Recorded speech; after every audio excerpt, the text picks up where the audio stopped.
పెట్టారు. అట్లాంటి పరిస్థితుల్లో మండుటెన్లో కానీ అంటే okay that's part and parcel, there is no complaint about it. నాకేమనిపించిందంటే ఈ ఇబ్బందులు పడటం ఒకటిను, పార్టీని నడుపుతా ఏమాత్రం హోప్లెస్ పొలిటికల్ సిచ్యువేషన్లో ఉండి సినిమాలు చేస్తా 10 రూపాయలకి 15 రూపాయలకి టికెట్లు ఏదైనా రిలీజ్ అయితే ఇబ్బందులు పెడతా, నాకు వీటన్నిటికీ దాటి అధిగమించి ఇక్కడ దాకా రావడం చాలా పెద్ద విజయం అనిపించింది. సో టఫ్ సిచ్యువేషన్స్ ఇక్కడ దాకా వచ్చి I'm grateful for the producers.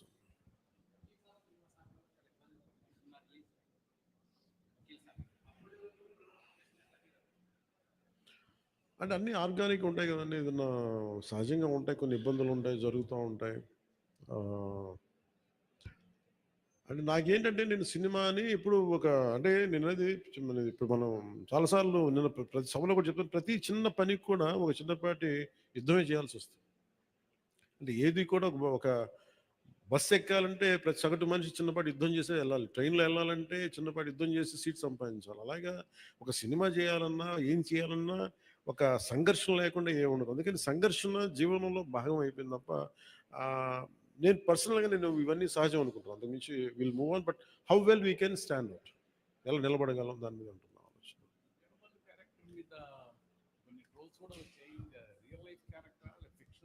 ఇది ఫిక్షన్ క్యారెక్టర్స్, అసలు వాళ్ళు ఎవరో మాట్లాడారు, నా దృష్టికి తీసుకొచ్చారు కానీ అసలు సంబంధం లేదు. అది సర్వాయి పాపన్న గౌడ్ అని చెప్పి అసలు సంబంధం లేదు, దానికి దీనికి అస్సలు సంబంధం. ఇది వన్ ఈజ్ ఒక హై కాన్సెప్ట్. ఒకవేళ కోహినూర్ డైమండ్ని తీసుకొస్తే ఉంటుంది, దాన్ని కొర్లు మన ఈ మచిలీపట్నం పరిసర ప్రాంతాల్లో పెరిగే ఇలాంటి వాతావరణంలో పెరిగిన ఒకడికి ఈ బాధ్యత తప్పు చెప్తే నిజాం నవాబు ఎలా ఉండొచ్చు, ఈ హై కాన్సెప్ట్. దీంట్లో ఎక్కడా కూడా అది ఒక ఫిక్షస్ క్యారెక్టర్ తప్ప దాన్ని ఎక్కడ కూడా అసలు చారిత్రాత్మక ఆధారాలు ఉన్న పాత్ర అసలు కాదు, ఫ్రమ్ డే వన్ నుంచి. It's very quite created character. Sir Bheemla నాయక్కు సంబంధించి అప్పుడు టికెట్ రేట్లు తగ్గించారు, అయినా సరే హిట్ అయింది. కానీ ఇప్పుడు టికెట్ రేట్లు పెంచారు. అంటే ఆ రోజు టికెట్లు రేట్లు తగ్గిస్తే నిరుత్సాహపడలా, ఈరోజు టికెట్ రేట్లు పెరిగితే కూడా ఆనందించట్లా. భగవంతుని ఏదిస్తే తీసుకోవడం తప్ప ఈరోజు గవర్నమెంట్ ఉంది కాబట్టి ప్రత్యేకించి పవన్ కళ్యాణ్ సినిమాకి ఇస్తే నేను ఖచ్చితంగా నేను ఆనందించేవాడిని కాదు. కానీ ఇది అందరికి ఇచ్చారు కాబట్టి దాంట్లో నాకు ఇవ్వకపోతే అది వివక్ష చేసినట్టు ఉంటుంది, అది కూడా తప్పవుద్ది కదా. అందుకని I think it's part and parcel. ఆ రోజు అలా జరిగింది, ఈ రోజు ఇలా జరిగింది, అంతకుమించి దీన్ని వేరేలా చూడటానికి వెళ్ళలేదు. ప్రొడ్యూసర్ నష్టపోయాడనే దేనికి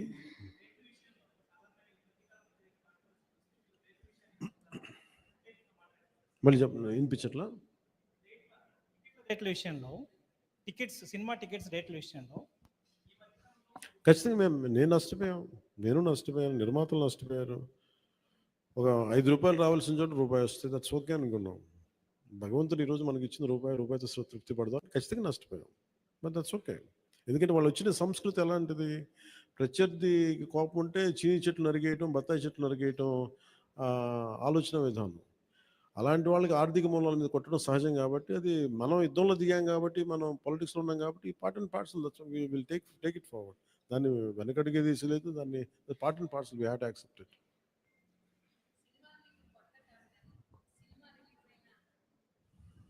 సినిమాలు మీకేం కొత్త కాదు, కానీ ఏ సినిమా రిలీజ్ అయినా అందరికీ కొంత నెర్వస్నెస్ ఉంటుంది, మీకు కూడా ఉంటుందా? నాకు నిండా మునిగినోడి చలి అని చెప్పాను, కానీ బాధ్యత ఉంటుంది. అంటే సినిమా బాగుందంటే ఆనందిస్తాను, బాగలేదంటే ఓకే ఏం కరెక్ట్ చేయాలని ఆలోచిస్తాను, అంతే తప్ప. ఎందుకంటే ఎందుకు నాకు నర్వస్నెస్ ఉండదు అంటే, చేసేటప్పుడు చాలా ఒళ్ళు దగ్గర పెట్టుకుని చేస్తాను.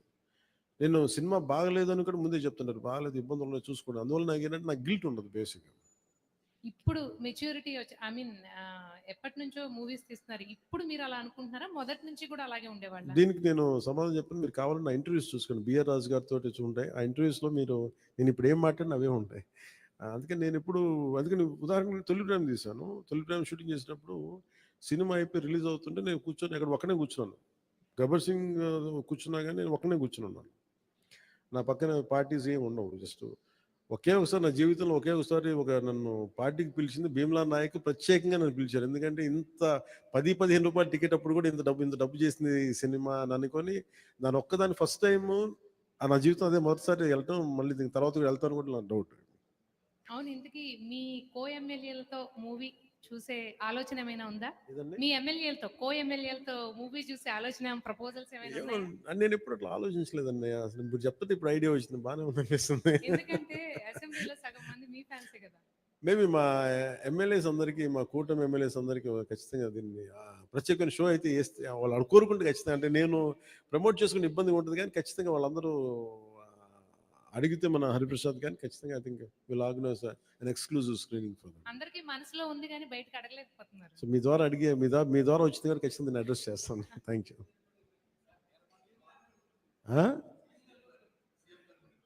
సీఎం గారు బిజీగా ఆయన సినిమాలు మా అయితే ఒక 5 నిమిషాలు చూస్తారేమో. ఎందుకు రోజు నన్నే చూస్తుంటారు కదా, సినిమా చూస్తున్నట్టు అనుకుంటారు.